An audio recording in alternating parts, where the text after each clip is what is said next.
Hey guys, welcome back to Truth and Fantasy, episode 2, but this is the first real structural episode. So we are going to dive deep into a few submissions that I got from my Instagram. Once again, like I said in the last episode, make sure you're following me over on my Instagram, Sammi.Quinn, because every week I will be asking for your guys' submissions of an internal struggle or some sort of experience that you're facing that you feel very alone in, something that you kind of can't even imagine other people deal with internally because it's such a deeply internal process. And we will dive deep on the podcast into it. So this week, I actually have 2 different submissions because they were very similar. They're both about kind of feeling behind in life and feeling like you're not experiencing what you should have yet, or you're not doing the things your peers are doing. You just feel kind of behind. And it's kind of like this internal struggle of, well, I don't really want to be doing what they're doing, and that doesn't feel in alignment with what I want and what I envision for my life, but there's still this part of me that feels like there's something wrong with me because there's kind of this schema set up in society that during certain times in our lives, we're supposed to be doing certain things, which we'll get into more later. But both of these girls, I believe, are in high school, which I thought was really interesting because I think high school is a time where this storyline really starts to come into play, especially with the way the media portrays what the normal high schooler should look like, what they should be doing. From a very young age, we have this very clear, deeply ingrained visual of what our teenage experience is going to look like. And a lot of the times we get to high school and we're like, wait, I don't actually want to be doing that. But then there's so many people around us that are really fulfilling that role and playing it out the way we kind of feel a teenager should. So we'll get into that more later. Again, just trying to intro the topic, but I thought it was interesting because, like I said, I think that's kind of high school is where that storyline starts, and most of my viewers are college age, or followers, listeners are college age, so I kind of wanted to, then talk about this in terms of college life and coming out of your high school life kind of. I just thought it was an interesting time to talk about. So, like I said, we have 2 different submissions. The first one, her name is Sophie. If you're listening, Sophie, thank you so much. I really appreciate you talking with me. She sent me a paragraph about her specific experience and a little bit on her feelings about it, so I'm going to go ahead and read it for you. Her original submission was that she feels behind in terms of experiences in general compared to her peers. And then she said to me, I've been doing a lot of work recently around the internal belief that I'm somehow behind my peers. In terms of life experiences and certain milestones, especially centered around relationships, sex, partying, etc.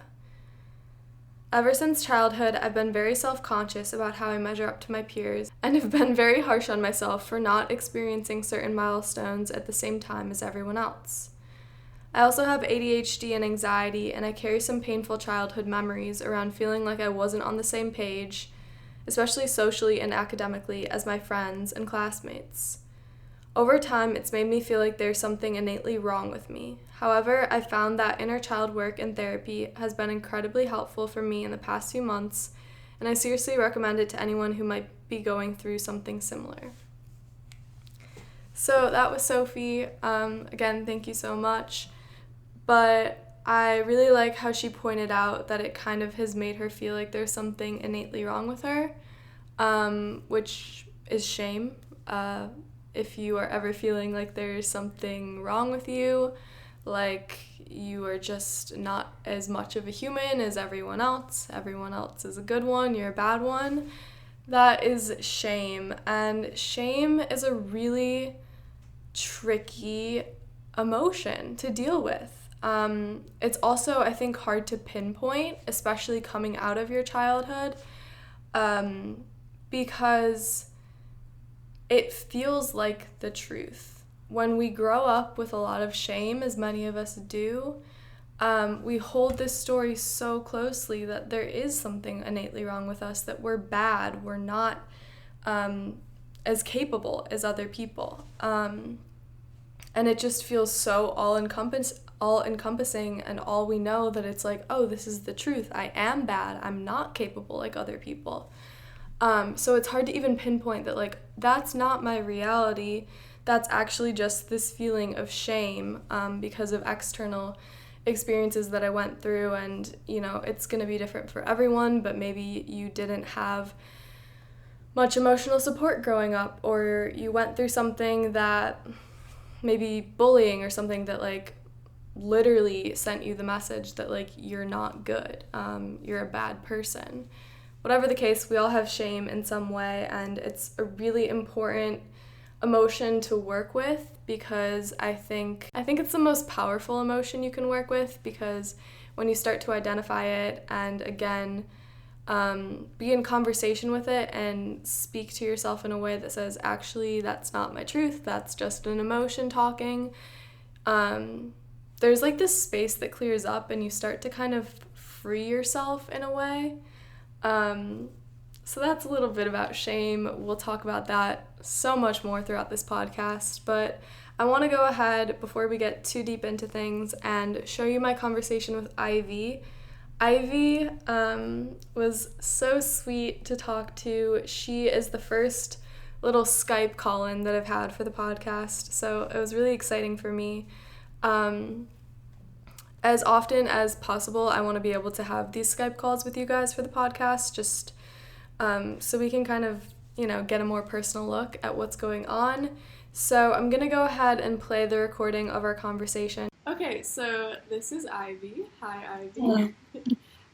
So she submitted an experience that she's going through via my Instagram. If you just want to quickly restate what you submitted. Yeah, not feeling like I'm experiencing, like, the normal experience that a teenager does. Right. And the reason I chose that to talk about today is I feel like this is something so many people can relate to, especially in, like, your teenage years and growing up. I feel like there's so much pressure to be acting and perceived as a certain way, and it's something I can definitely relate to as well, and related to when I was in high school. So just to, like, go a little bit deeper, what are, like, the thoughts and feelings that come along with this, like, general statement?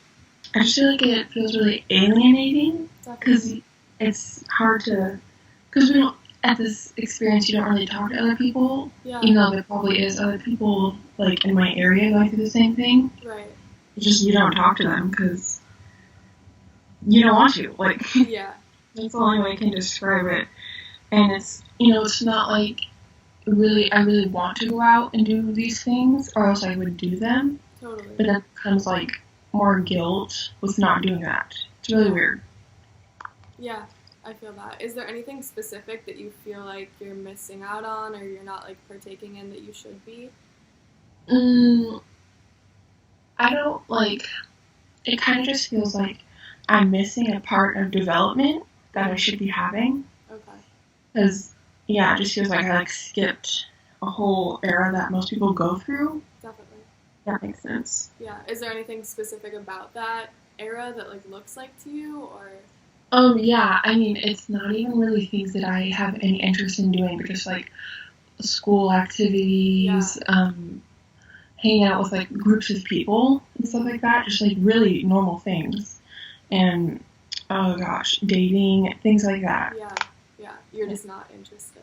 Yeah. Yeah, I felt that same way in high school. I definitely relate to that. So, how do these feelings that are kind of like going on inside of you then affect your external experience? Like, do you find yourself kind of being blocked externally, or what does that look like?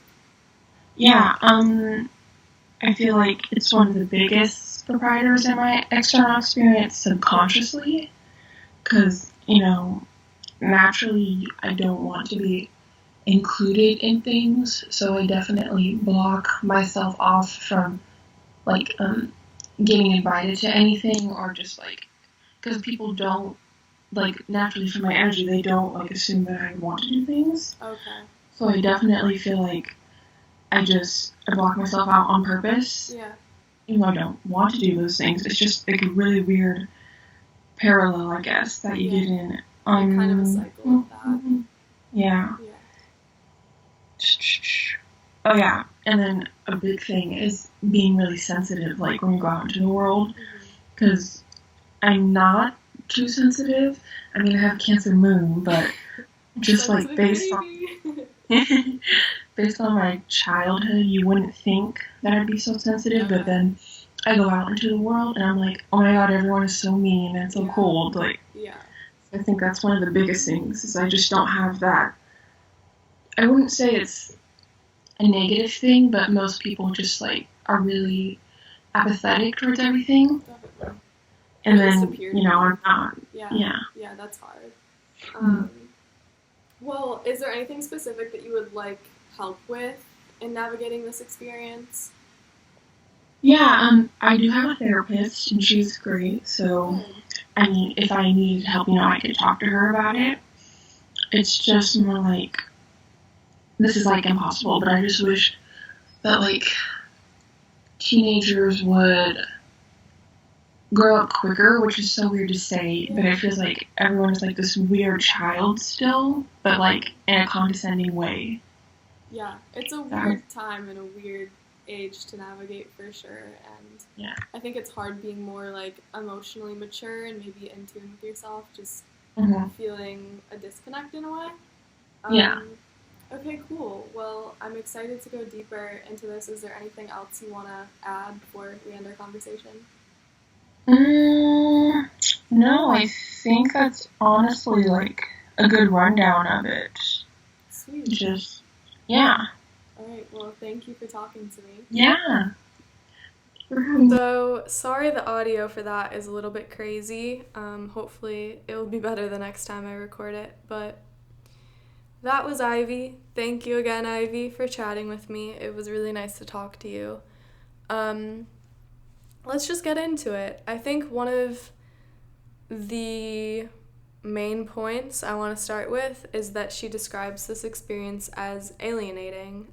It totally is. I think when you are going through thoughts and feelings like this of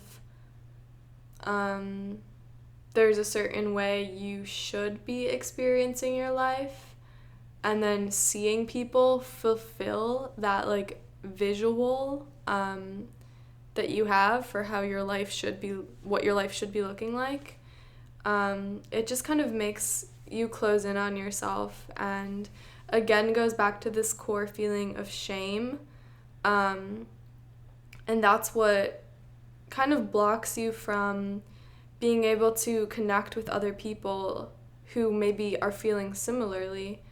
Because shame, its impulse isn't to share and to be open and to be like, hey, this is what's going on. Like, this is really painful, but I want to talk about it.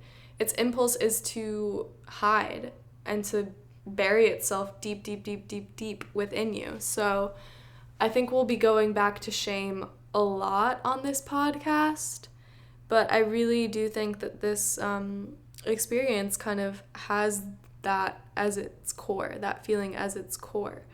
And that's why it feels so alienating, because when we see other people fulfill this ideal that we, for whatever reason, can't fill because it's not us, and this ideal probably isn't really anyone.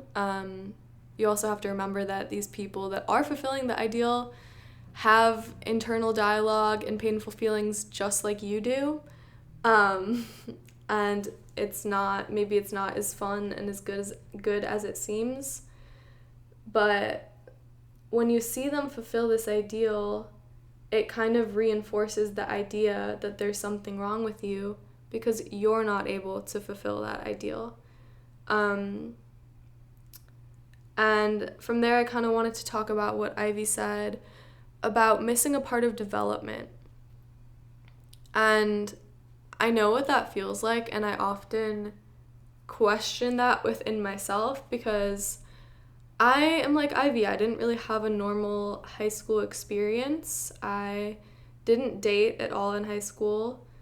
I didn't really have much of an interest in partying. I didn't go to either of my proms.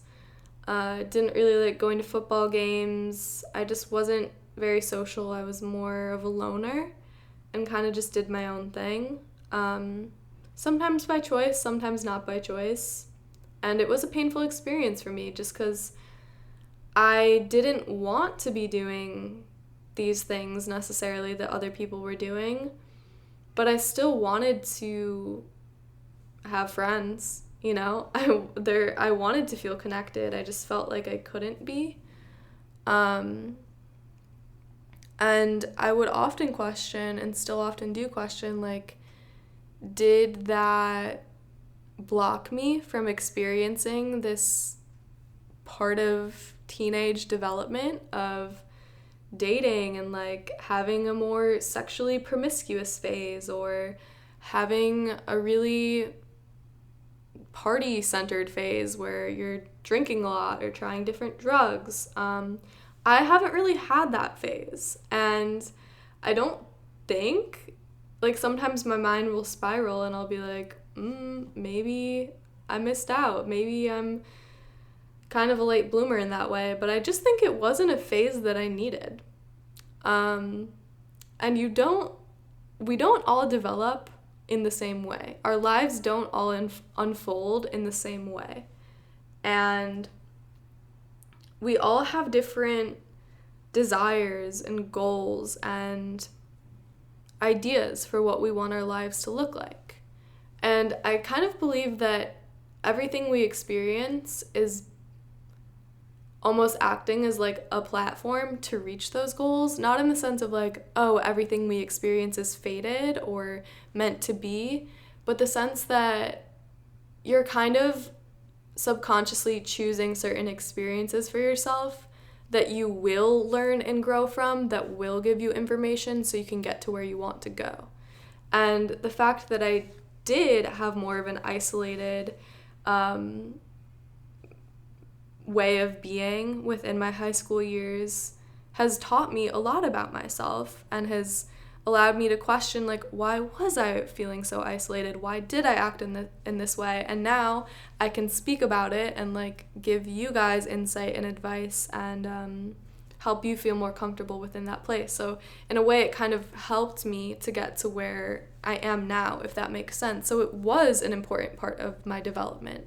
If I was drinking a lot and having a lot of sex or something like that, which there's nothing wrong with, don't get me wrong, like no judgment there if that's what you want to be doing, and you feel like that will help you, because that's a great part of development, is exploring your sexuality and just learning about relationships in that way. Even if it's not the most healthy way to do so, there's so much to learn from that, so I'm not like talking down on that at all. But I don't remember what I was saying, sorry. Me and podcasting is probably not going to go very well because I'm very rambly, if you can't already tell. But yeah, there's different ways to develop. We're all different people, and I think it sucks that just the way these cultural life scripts have kind of been ingrained in us make us feel like we're missing out on a part of life if we don't partake in certain experiences, because that's just not the case. And your sexuality and your relationships and your social life will develop in time. It doesn't have to all happen right in high school. But at the same time, I understand that guilt, and I don't want to take that guilt away from you, the guilt of feeling like you're doing it wrong. And I think this is just something to remember, is I think we all feel like we're doing it wrong. Even those people that you look up to and you're like, oh, they have their lives so together, they have everything figured out. There's a wounded part of them that does not feel that way, even close. Doesn't even feel close to that. So whenever you're feeling this guilt of not wanting to go out or not wanting to partake in these activities that your peers are partaking in, I would have a little conversation with yourself and ask yourself what it is you want and need in this moment. So for example, if you get invited to go to some big party and you just really don't want to go, maybe you feel like there's going to be drama or some sort of pressure, whatever, and you just don't want to go, and you'd rather like stay at home and read a book or paint or something like that, but you feel this peer pressure to go, and you feel like you should be going, and if you don't go out, maybe you feel guilty because you're not partaking in this normal teenage experience. I would ask yourself, have a little conversation internally, ask yourself what it is you need and what you want. Because I think a lot of the times we don't allow ourselves to have what we want, or we don't feel that what we want is valid. I think it's kind of a message that we have all received at some point in our lives that acting from your wants and like creating actions for yourself that will help you obtain your wants is selfish. And I think there's a lot of guilt that comes along with doing what we want as well. So maybe that's where the guilt is coming from when it comes to this like dance you're doing between, well, I don't want to go out, I don't want to actually partake in these things, but it makes me guilty that I'm not partaking in these things. Just kind of get to know that part of yourself that feels really guilty and be like, why am I feeling guilty? Like, this is my life. I am allowed to take control of it. I'm allowed to develop in the way that I want to develop. There's no way that needs to look like. There's no specific way that needs to present itself. Like, I'm enough in this moment. But with all that being said, I wanted to talk a little bit about cultural life scripts. And this is something I learned about in my Memory in the Self class, it was on autobiographical memory, and how each culture has its kind of like set script of when and how we're supposed to experience certain things. And I think what's interesting for me is all of these events are like the most emotionally charged events that we go through in life.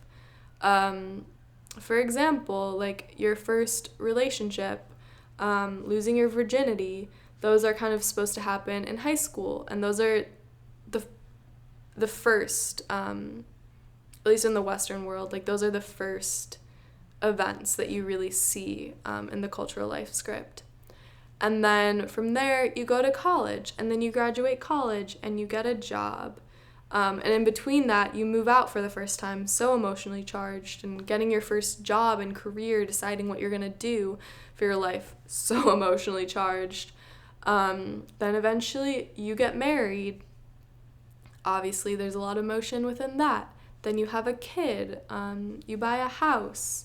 All of these things, like, they are the fullest of feelings. When you think of these events, you think of a lot of feelings. And I think it's interesting that we've kind of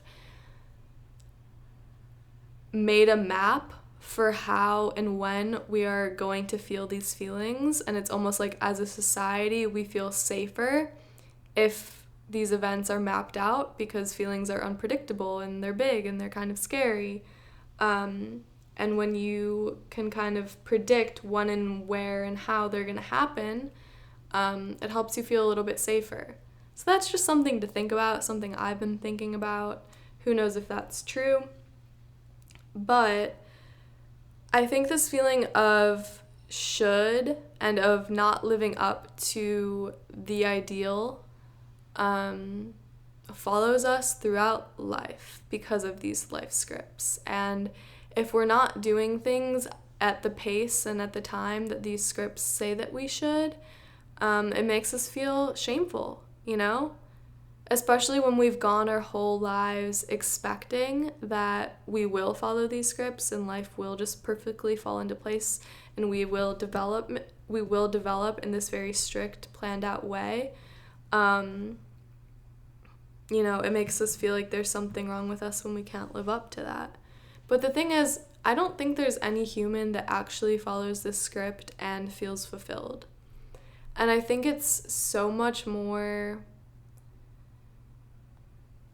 I can't even think of the right word for it. It's just so much more fulfilling. And I think it's really powerful to even be looking at this and doing this work in high school, because I think these are where these feelings of shoulds kind of start. And if you don't take the time to ask yourself, am I doing this just because I feel like I should be doing this? Or am I doing this because this is something that I actually want and it feels aligned and I really resonate with my actions right now? If you're not asking yourself that question at least once a day, life is going to kind of take control. And these cultural life scripts will almost take control of you. If you give your agency up to them, like, this is how your life will develop. I think that's why a lot of people do just get married at 25, because they feel this societal pressure. If they're dating someone, it's like, well, it's time to settle down. I guess I'll just marry you, even if you're not feeling really connected. And I think that's something that sucks about humanity, is we're not taught or empowered to embrace what our inner compass is telling us and what our thoughts and feelings are telling us. Instead, we're taught to embrace these life scripts and this very practical, planned out way of living a human existence, which human existence just doesn't unfold like that. It's messy and it's different for everyone. There really is no timeline. And when you're in touch with that, and especially in high school, when these kind of life events start popping up and this pressure to look and act the same way as your peers do, it's really bold to be like, actually, I don't want to do that. I want to do what feels good to me. And to start getting in the habit of doing that now, before you're like 50 and married to someone that you never actually liked, that's really powerful. So I know it's hard and feels alienating, but I would encourage you to keep looking at your emotions and questioning and doing what feels good to you. And talk to that guilty voice that kind of maybe keeps you in a place of acting from the shoulds instead of acting from the wants. That's kind of a funny way to put it. But yeah, and then the other thing I want to say is just, like, continue to be open. And Ivy talked a bit about how it can feel cyclical when you're in this sort of situation. Like, externally you become blocked because people just don't think you want to be invited, so they stop inviting you. But at the same time, you still don't really want to go. And the hard thing with this is,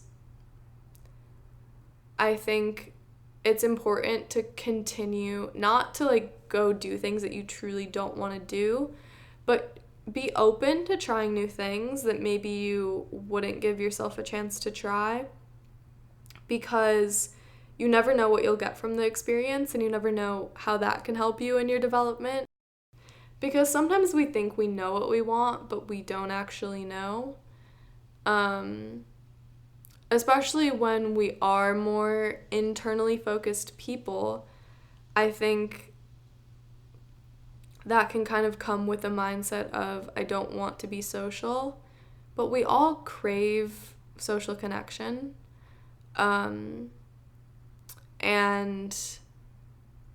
yeah, I guess this is just a reminder to continue to be open to that, not to say yes to things you don't actually want to do, but just remember that sometimes you don't know what you want until you try something new and you're like, oh, that's what I've been missing out on. And I think that can kind of help you just get in touch with this cycle and help to break it. But yeah, and then just going back to, like I was saying, like kind of coming out of high school and then how this mindset continues to follow us into life. I think in college it's really present, again, with the social aspect of feeling like your early 20s are the time to be partying a lot and to be kind of reckless. And I think, once again, I'm going to say that's great if that's something you want to do. And I think there is so much to learn from that. But if that's not something you want to do, that's totally cool.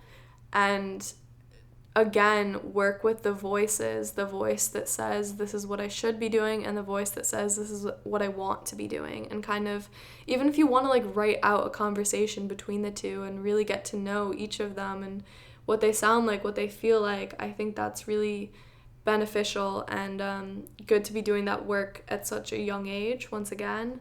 And then I think the other way it shows up in college years is feeling like you are supposed to have your career figured out, which to me is so ridiculous because we're babies in college, truly, and the idea that we are supposed to know what we want to do and what we want to pursue for the rest of our lives is just, that it's an illusion. Like, that's not possible. And there's so much pressure to have that figured out, and it sucks. It really sucks. And I think that can feel alienating too, because there's this ideal of getting a job right out of college and feeling, I don't know, just aligned with that job, feeling like that job kind of aligns with some sense of purpose for you. And people never really talk about, like, just waitressing or working some sort of, like, retail job after college just while you maybe pursue other things. Like, that's just as valid of an option, and to remember that. And again, as hard as it is, be in touch and focus on what it is you want and what you feel would help your own development. And also to tap into, like, when you're thinking from these life scripts instead of thinking for yourself. Because sometimes we start to kind of think externally in the sense of, like, this person is going to want me to do this. This is what my younger self would have wished I would have been doing at this point. But it's like, what do you want? What do you want right now? And how can you tap into that and move from that place instead of an external place? Yeah, that was kind of all over the place. Hopefully my next episode I can come up with a bit more of a structure, but I think that kind of got all of my thoughts out. I hope you got something out of that. Please let me know. Let me know if you related to this at all, and if you have any of your own personal insights. I would love to hear, and maybe even share in the next episode if anything feels really important to me. But yeah, thanks for listening. And like I said, make sure you're following me on my Instagram, sammi.quinn. And if you have any experiences that you want to talk about to potentially be featured on an upcoming podcast, please message me over there. And other than that, I will talk to you guys next week. Thank you so much for listening. Peace out.